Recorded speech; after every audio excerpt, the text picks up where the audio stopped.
کیا حکومت الیکشن کی تیاری کر رہی ہے؟ حکومت سادہ لوگوں کو آسانی سے بیوقوف بنا رہی ہے اور سادہ عوام بآسانی بیوقوف بن جا رہے ہیں۔ ایسا ہی کچھ پچھلے دنوں میں ہوا کہ جب وزیر اعظم پاکستان جناب شہباز شریف نے ایک اعلان کیا کہ بنیادی طور پر تو وہ اعلان عوام کو ریلیف دینے کے لیے کیا، لیکن عوام کی پیٹھ میں چھرا گھونپا۔ اعلان ہوا کہ ماہ رمضان میں غریب کے لیے سستا آٹا بلکہ مفت آٹا اسکیم لانچ کر رہے ہیں، جس میں ایک شناختی کارڈ پر غریب لوگوں کو رمضان میں 10 کلو آٹے کے تھیلے مفت دیے جائیں گے اور رمضان میں 10 کلو آٹے کے 3 تھیلے مفت دیے جائیں گے۔ اور عوام کو آٹا کے پیچھے لائنوں میں ذلیل و خوار کروا کر حکومت نے نئی چال چل دی کہ سانپ بھی مر جائے اور لاٹھی بھی نہ ٹوٹے۔ حکومت نے آٹا مفت بھی کیا، لیکن آٹا مفت تو صرف رمضان کے مہینے میں ہی ملے گا۔ ادھر اس اسکیم کا اعلان کیا، ادھر دکانوں اور یوٹیلیٹی سٹورز پر ملنے والا 10 کلو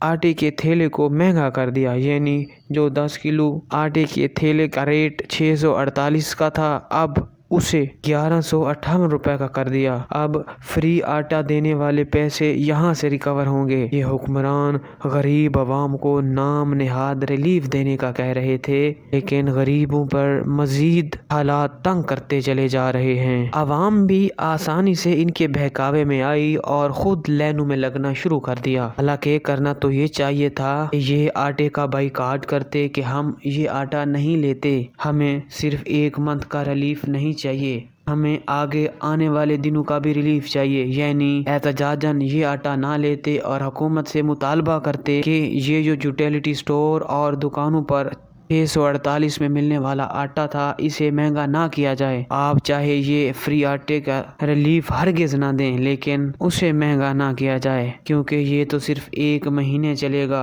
اس کے بعد جو ہمیں مہنگا آٹا لینے پڑے گا اس کا کیا؟ بہرحال حکومت نے دگنا منافع کمایا اور عوام کو بے وقوف بنایا اور غریب کو در بدر ٹھوکریں کھانے پر مجبور کر دیا۔ حکومت کا لوٹنے کا طریقہ وہی پرانا، بس طریقہ کار اور طریقہ واردات تبدیل کیا۔